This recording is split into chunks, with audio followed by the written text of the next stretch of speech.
They say winter is cruel, that it takes more than it gives. But for the Amish, winter was never the enemy. It was a challenge, a quiet test of everything they prepared for, preserved, and passed down. No fancy gadgets, no supermarket backups, just cold cellars, smoky barns, and jars that whispered survival. You ever wonder how a community without modern machines or preservatives made it through the harshest winters with food so rich, so alive, it told stories? Let me take you there, to a world where time slows down and every bite is a memory. Welcome to Rustic Pantry. 1. The forgotten crock in the corner. Hidden preserves and accidental wisdom. There was always one. A crock. Big, ugly, sometimes tucked behind firewood or hidden beneath burlap sacks. And somehow, every winter, someone would stumble upon it. No label, no date, but when they lifted the lid, magic, perfectly preserved apple slices in a thick, dark syrup. A few families joked they were grandma's experiments. But really, they were genius. The Amish knew their stuff. They didn't throw things away unless they had to. Leftover peels, cores, fruit scraps, boiled down into something sweet, tossed into earthen jars, sealed with beeswax and cotton, and forgotten, but not spoiled. That's the thing. The old ways, some looked like guesswork, but they weren't. They were deliberate, based on observation, on seasons, and trust, trusting food to age on its own terms. No instructions, no alarms, just instinct and time. 2. Buried barrels and snow tunnels. The deep freeze of simplicity. You probably wouldn't believe it unless you saw it. Snow tunnels, dug out behind barns or fences, leading to buried barrels. Not fancy, not scientific, but unbelievably effective. They'd fill wooden barrels with sealed jars, smoked meat wrapped in muslin, root vegetables layered in straw. Then, they'd bury it, deep, real deep, cover it with more snow, more straw, boards, then wait. The snow acted like a freezer, but not a harsh one, a natural one. No drying out, no freezer burn, just cold, constant cold, and quiet. When they needed something, they'd dig it up, bit by bit, like winter treasure. And here's the twist. The ground didn't just keep things cold, it kept them alive. Carrots would sprout tiny green heads. Onions would stay firm, not limp, not dead, just waiting. The Amish didn't fight nature. They used it, and in return, nature gave them food that lasted way past the frost. 3. Cheese wheels in the smokehouse loft, a forgotten art. There's something haunting about a wheel of cheese. The way it ages, cracks, develops color, smell, attitude. Amish cheese, it wasn't store-bought perfect. It was real, raw, sometimes a little funky, but strong and alive. After milking the cows and separating the curds from the whey, they'd press the curds into wooden molds, salted them, turned them. Then, this part's key, they'd age the wheels in lofts above smokehouses or in coal barns. Some would hang in nets, others sat on slatted shelves. Mold wasn't the enemy. It was part of the journey. Scraped off when needed, flipped weekly, wiped down with vinegar. You could taste the seasons in each slice. Spring milk made softer cheese. Winter milk made denser wheels. No preservatives, no shortcuts, just time, patience, and silence. The kind of silence only known in Amish barns, surrounded by snow and stories too old to repeat. 4. Homemade vinegar, the sharp elixir that saved the pantry. Vinegar wasn't just something in the kitchen. It was a hero, a guardian. The Amish used it for everything. Pickles, relishes, even cleaning jars. But store-bought? Nah, they made their own. Took apple peels, scraps, cores, fermented them slowly. First, sugar and water. Then let it sit. Weeks, sometimes months. Covered with cloth.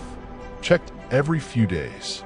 Smelled it, tasted it, watched for the mother, the cloudy web-like starter that turned sweet liquid into sharp magic. Once it was done, it got bottled or used right away. A splash here, a pour there. Carrots and vinegar lasted forever. Well, almost. Beets, even longer. And if something went a bit sour, literally, it just got turned into vinegar. Waste wasn't allowed. Flavor mattered. Preservation mattered more. Vinegar wasn't fancy. It wasn't flashy, but it worked every time. And honestly, that sharp bite of homemade vinegar in the dead of winter, it felt like sunshine. 5. Layered cabbage and quiet patience. Amish kimchi without the heat. You wouldn't call it kimchi. Not exactly, but it was close. Cabbage, salt, garlic, sometimes horseradish or mustard seeds. Layered in crocks. Pressed down, covered with a wooden disc and a clean rock. Not for days, for weeks.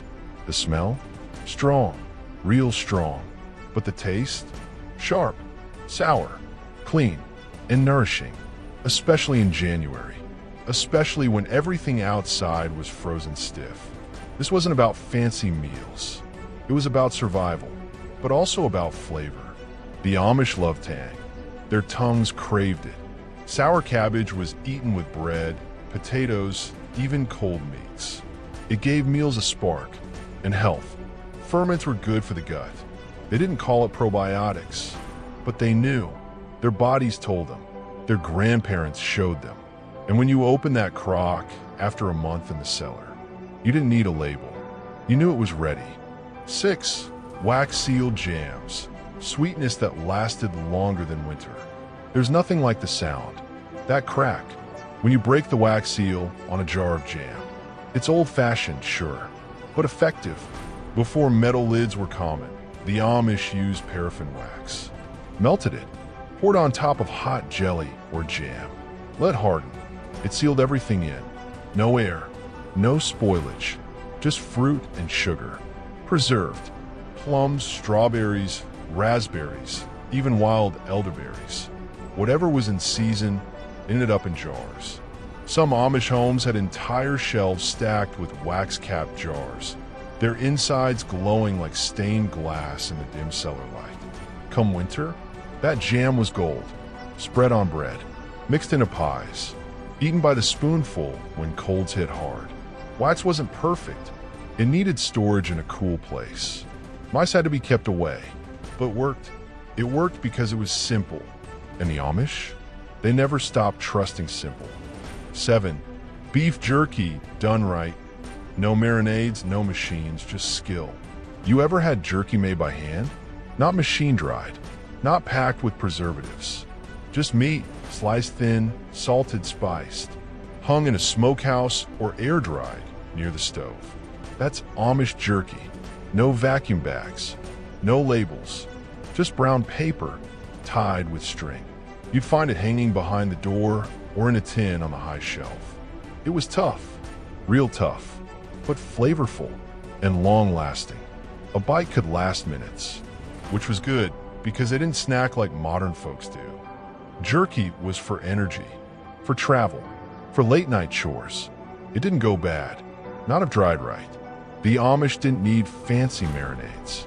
They used cracked pepper, garlic, salt, maybe a splash of vinegar or molasses. That was it. And the results? Better than store-bought, stronger, chewier, and far more honest. 8. The mysterious winter stew. How leftovers became legends.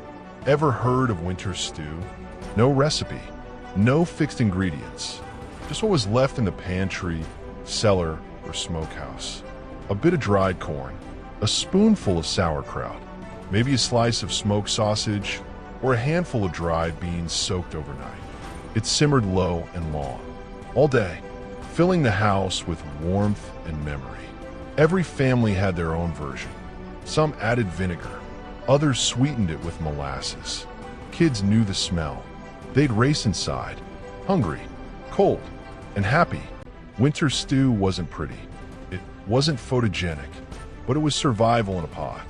It used what they had. wasted nothing, and tasted different every time. The Amish didn't need variety stores. They had imagination and shelves full of preserved possibilities. 9. Bread storage the Amish way. More than just a loaf. Bread didn't last long in Amish homes. Not because it went stale, but because it got eaten fast. Still, they had their ways of keeping it fresh. Clever ways. Old ways. Not plastic, not foil, but linen or beeswax cloth, wrapped tightly, then placed in wooden bread boxes or inside ceramic crocks. Some families even stored loaves in hanging baskets near the chimney, where it stayed just warm enough to avoid mold, but dry enough to stay soft. And if it did go stale, that wasn't a problem. It was a plan. Stale bread became bread pudding, croutons, or fed to chickens. Nothing wasted. Never. Some even dried it on purpose. Made crumbs. Stored them in cloth bags. For frying. For stuffing. For winter casseroles. Bread wasn't just bread. It was an ingredient waiting for its second life. A humble slice that could stretch across days, even weeks, if treated with respect. 10. The quiet brine barrel, hidden beneath the porch. Sometimes you'd see it, a wooden barrel half covered in snow, tucked just beneath the back porch. Not for looks, for food. Brine vegetables, long cucumbers turned soft and sour, turnips, even onions, submerged in salty water and spices. No heat, no jars, just weight. A rock, a plate, a lid, left to sit, ferment, chill. Brine wasn't vinegar. It was alive. It changed things, made them sharp, tangy, addictive. You didn't need a fridge, just a barrel, a cold place. In time, Amish kids would sneak pickles right from the brine, even in January. Cold fingers, big bites, tangy juice dripping down their coats. That brine barrel, it fed them all winter. No expiration date, just instinct. When the flavor was right, you knew it. And when it wasn't, you waited. So next time you open a can of soup or toss out a bruised apple, think of this. Down in a cold Amish cellar, that same apple might still be firm, wrapped in straw and waiting for its moment. These aren't just food tricks. They're lifelines stitched into the fabric of a life built on patience, purpose, and preservation. If these stories warmed you the way they warmed generations past, then subscribe to Rustic Pantry. Because here, we don't just save food, we save wisdom.